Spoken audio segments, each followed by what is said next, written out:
दोस्तों, आज मैं आप लोगों के लिए विदुर नीति बुक लेकर आया हूं, जो कि गीता प्रेस गोरखपुर से लिखा गया है। ये विदुर नीति महाभारत उद्योग पर्व से ये लिया गया है। इसके बारे में जो बताया गया है, इसमें विदुर नीति महाभारत का एक अत्यंत प्रसिद्ध और परम उपाय को करने वाला प्रसंग है। इसमें महामना विदुर जी ने राजा धृतराष्ट्र को लोक परलोक में कल्याण करने वाली बहुत सी बातें समझाई है, जो कि इस लोक में भी आपको लाभ मिलेगा और परलोक में भी आपको इससे बहुत लाभ होगा। इसमें 8 अध्याय हैं,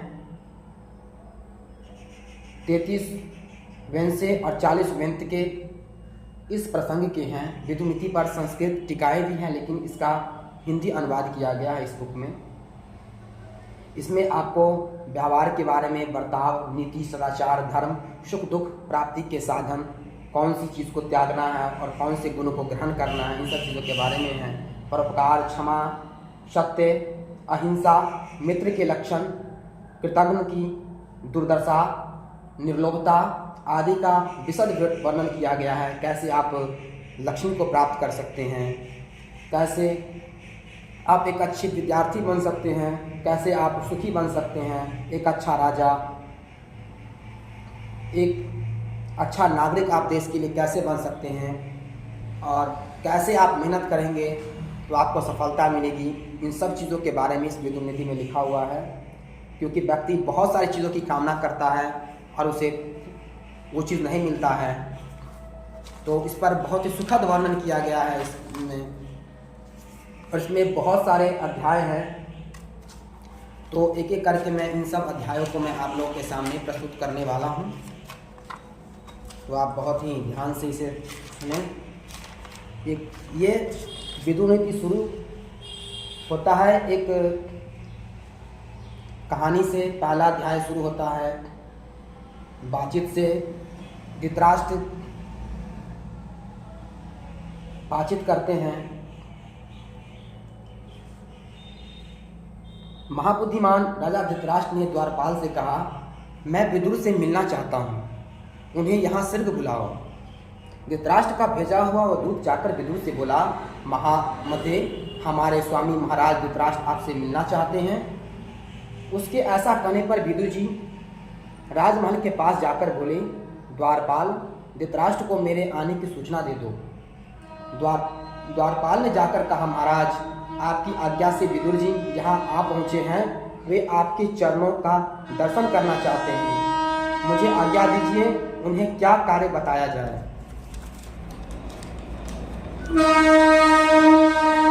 धृतराष्ट्र ने कहा, महाबुद्धिमान, दूरदर्शी विदुर को उतर ले आओ। मुझे इस विदुर से मिलने में कभी भी अड़चन नहीं है। द्वारपाल विदुर के पास आकर बोला, विदुर जी, आप बुद्धिमान महाराज धृतराष्ट्र के अंतःपुर में प्रवेश कीजिए। महाराज ने मुझसे कहा है कि मुझे विदुर से मिलने में कभी अड़चन नहीं है।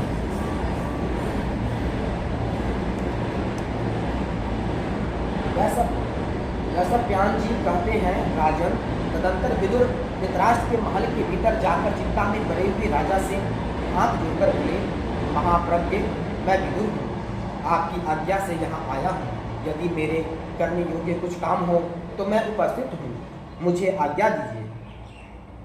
धृतराष्ट्र ने कहा, विदुर, बुद्धिमान संजय आया था, वह मुझे बुरा भला कहकर चला गया है। कल सभा में वह अजात शत्रु युधिष्ठिर के वचन सुनाएगा। आज मैं उस पूर्ववीर युधिष्ठिर की बात न जान सका, यही मेरे अंगों को जला रहा है और इसी ने मुझे अब तक जगा रखा है।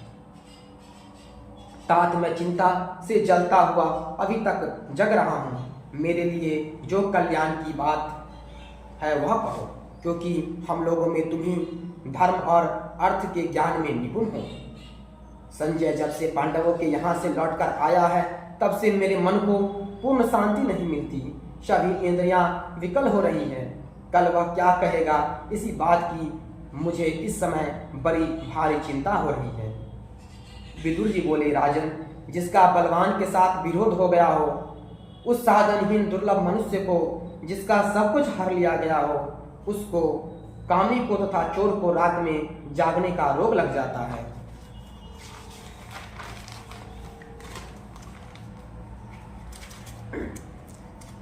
नरेंद्र, कहीं आपका भी इन महान दोषों से संपर्क तो नहीं हो गया है? कहीं पराये धन के लोभ से तो आप कष्ट नहीं पा रहे हैं? धृतराष्ट्र ने कहा, विदुर, मैं तुम्हारे धर्मयुक्त तथा कल्याण करने वाले सुंदर वचन सुनना चाहता हूँ, क्योंकि इस राजर्षि वंश में केवल तुम ही विद्वानों के भी माननीय हो। विदुर जी बोले, महाराज धृतराष्ट्र, श्रेष्ठ लक्षणों से संपन्न राजा युधिष्ठिर तीनों लोकों के स्वामी हो सकते हैं। वे आपके आज्ञाकारी थे, पर आपने उन्हें वन में भेज दिया। आप धर्मात्मा और धर्म के जानकार होते हुए भी आंखों से अंधे होने के कारण उन्हें पहचान न सके। इसी से उनके अत्यंत विपरीत हो गए और उन्हें राज्य का भाग देने में आपकी सहमति नहीं हुई। युधिष्ठिर में क्रूरता का भाव, दया, धर्म, सत्य तथा पराक्रम है। वे आप में पूज्य बुद्धि रखते हैं। इन्हीं सद्गुणों के कारण वे सोच विचार कर चुपचाप बहुत से क्लेश सह रहे हैं। आप दुर्योधन, शकुनी, कर्ण तथा दुशासन जैसे अयोग्य व्यक्तियों पर राज्य का भार रखकर कैसे ऐश्वर्य वृद्धि चाहते हैं?